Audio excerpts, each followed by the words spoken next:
শ্যামবাজারে দেশি পেঁয়াজ রসুন আলু কত করে বিক্রি চলছে সেটা জানিয়ে দিব। আসসালামু আলাইকুম। ওয়ালাইকুম আসসালাম ওয়া রাহমাতুল্লাহি ওয়া বারাকাতুহু। আসসালামু আলাইকুম। ওয়ালাইকুম আসসালাম। ভাইজান কেমন আছেন? আলহামদুলিল্লাহ ভাই ভালো আছি। আপনি ভালো আছেন? আলহামদুলিল্লাহ। ভাই পবিত্র মাহে রমজানে আপনাদের বেচা বিক্রি কেমন চলছে?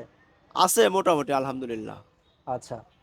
আপনাদের এই শ্যামবাজারে যে রমজান উপলক্ষে আমরা যা দেখতে পেয়েছি, রমজানের প্রায় ৩ থেকে ৪ দিন আগে মার্কেটে এত পরিমাণ বেচা বিক্রি ছিল।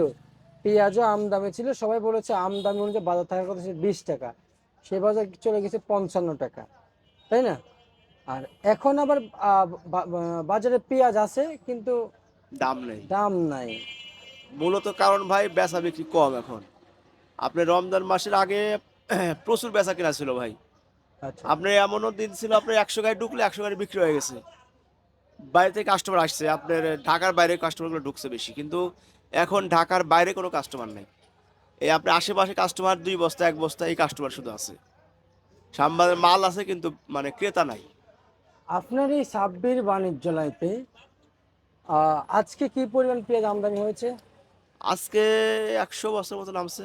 মাশাআল্লাহ, তো ভালোই আমদানি হয়েছে। আলহামদুলিল্লাহ। শাহানুর ভাই, শ্যামবাজারে আসলে এই যে থমথমে একটা অবস্থা, এই ভাবটা কি কাটবে? কাটতে সময় লাগবে ভাই। সময় সময় লাগবে। লাগবে। কারণ এখন তো মুড়ি কাটার শেষ মানে সিজন। এখন ৪ দিকে উঠে গেছে। এখন লাস্ট সময়। এখন তো পেঁয়াজ রাখবে না। জি। এখন সবাই উঠাবে।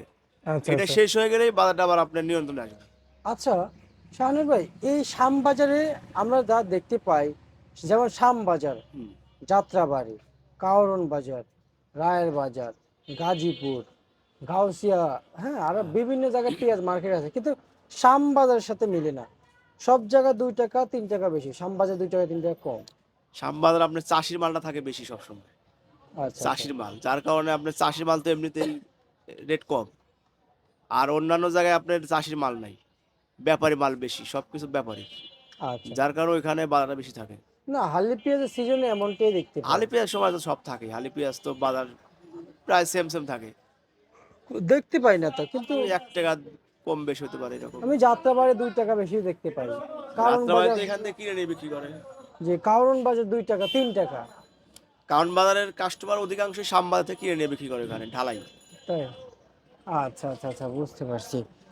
আজকে একটু জানাবেন, শ্যামবাজারে পেঁয়াজ পাইকারি দামে কেজি কত বিক্রি চলছে? আজকের বাজার আপনার নিচে আছে আপনার ৳২৮ ৳৩০ আর উপরে সর্বোচ্চ আছে ৳৩২ থেকে ৳৩৪ সর্বোচ্চ। এটা আজকে চলমান আজকের হ্যাঁ, বাজার। আজকের বাজার। চলমান বাজার। জি। আচ্ছা, আচ্ছা, আচ্ছা। আর হচ্ছে যে আজকের বাজারে রসুনের যে বাজার তালিকা রয়েছে, আমরা দেখতে পাচ্ছি এদিকে রসুন রয়েছে সামনে। দেখানোর চেষ্টা করছি একবার শেষ মাথায়। তো যাই হোক, রসুন আসলে কত টাকা বিক্রি চলছে? রসুনের ভাই সর্বোচ্চ বাজার ৳৫০ আছে। ১১০ টাকা তো বাজার ছিল ভাই। ৳১১০ ছিল আপনার ১০ দিন ১ সপ্তাহ আগে আরকি। আচ্ছা, আচ্ছা, আচ্ছা। এখন একটু আমদানি বেশি হয়েছে যার কারণে বাজারটা কমে গেছে। আচ্ছা, বুঝতে পারছি। শাহনুর ভাই, আমরা আরেকটু জানতে চাই। একবার আমরা নিউজের শেষ পর্যায়ে আছি, জি একেবারে ভাই। শেষ পর্যায়ে। আ এখনকার যে বাজার, হ্যাঁ। এই বাজার দেখে এনালাইসিস কেমন করতে আ পারছেন? যে বর্তমান বাজারের ভাব অনুযায়ী আলুর বাজার আর কি বাড়বে? না, না। বাড়বে আপাতত না? বাড়বে না, বাড়লেও টাইম লাগবে। তাও বিগত খুব বেশি আজকে বাড়বে না আরকি। ১.৫ বছর ধরে মানে একই অবস্থা না? একই অবস্থায় আছে, হ্যাঁ। আচ্ছা, এখন তো পুরা সিজন। এখন তো আপনার আরো ১ থেকে ১-১.৫ মাস চলবে, এভাবেই চলবে বাজার। আলুর হয়তো বাজার। ১ মাস পরে বাড়তে পারে একটু। আচ্ছা। সকলে তো বলেছে আলুর বাজারটা বাড়বে, কিন্তু আমরা দেখতে পাই বাড়লেও না। খুব একটা বাড়বে না ভাই। আলু ওই যে হয়তো এখন ১৮ টাকা, ৳৮ আছে হয়তো ৳১৫ হবে বা ৳২০ হবে এর চেয়ে বেশি না। এর বেশি না। আচ্ছা, আচ্ছা, বুঝতে পারছি। ঠিক আছে, আপনাকে ধন্যবাদ। এই ছিল আজকের সর্বশেষ বাজার তালিকা।